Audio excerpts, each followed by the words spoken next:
Hello! Ayan, at dahil nga napakaganda ng weather ngayon, kaya sabi ko dito sa kasama ko is lalabas kami dahil baka okay pa yung mga cherry blossom, so hindi pa late. So alam ko is yung talagang fully bloom niya is early, end of September and then 1st of October. So mabilis lang yung season ng mga cherry blossom, kaya sabi ko is pupunta kami today. Kaya ayan, abangan nyo mamaya.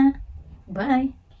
And ayan nga, after 40 minutes is, ayan, nakarating na kami dito. Pero, tingnan nyo naman, sa sobrang dami and busy dito sa area na ito is talagang wala tayong mapaparkihan. Dahil napasabay pa yung ilang event dito sa Karatig place kasi may nakita ako na mga naglalaro.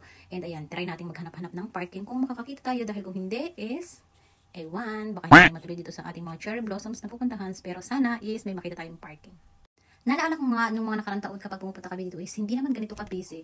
Ewan ko lang kung bakit ngayon is sobrang busy talaga. And ayan nga, after 15 minutes natin nag-iikot-ikot is nakakita rin tayo ng parking. O ayan, nakakita tayo ng cherry blossom. And gusto ko talagang pumupunta sa mga cherry blossoms kapag talagang fully bloom na. Pero ngayon dahil nga tayo ay sobrang busy sa work, so kung makikita natin dyan is yung cherry blossom is medyo faded na yung kulay niya kasi patapos na siya yung season niya. Pawala na yung mga flowers. Kaya ayan, habol tayo sa mga flowers na natitira. Ayan. Siguro next week is wala na yan. So, napakadali. Parang mga 3 to 4 weeks lang yung season itong mga fully bloom na mga cherry blossom. Pero super ganda talaga. Kaya naman talagang din na tayo ng mga tao. Dito sa New Zealand, kahit saan ka magpunta or sa other lugar is napakaraming mga cherry blossom. And ito nga yung isa ng pinakamalapit dito sa amin is dito sa Cornwall Park. Ayan.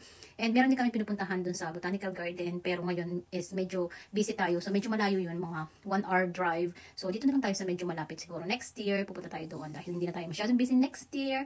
And ayan, pagdating natin dito is tingnan naman napakaraming tao. Yung iba dyan talagang dahil weekend is bonding nila family with friends.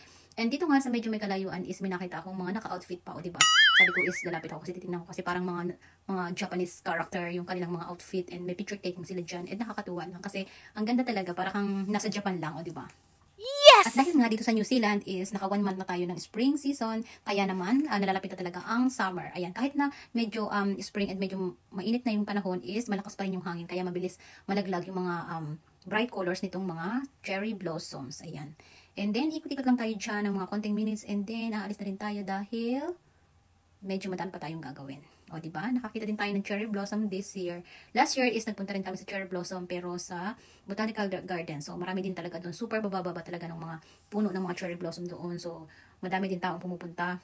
Kasi dito is napakarami din. So, ayan. Every weekend talaga. Kaya kung pupunta kayo dito is yung weekdays doon sa mga walang trabaho. Kasi, ayan, kapag weekend is ganito yung eksena, halos wala ka talagang maparkingan. Kaya swertehan na lang talaga sa paghanap ng parking. O, ayan, na-share ko na sa inyo itong mga cherry blossom. Sa mga susunod is, pupunta naman tayo sa tulips. Ayan, gusto ko rin makarating doon sa tulips. So, ayan, abangan natin mga by next year na siguro yan. Dahil sa ngayon nga is medyo busy talaga tayo. And ayan, bago natin makalimutan ang lahat is kita-kita tayo sa October 16, 2 p.m. Pilipinas time dahil meron tayong pa-event at meron tayong mga bibigyan ng mga konting paayuda. So, ayan, kita-kita tayo dyan at sana is manalo kayo.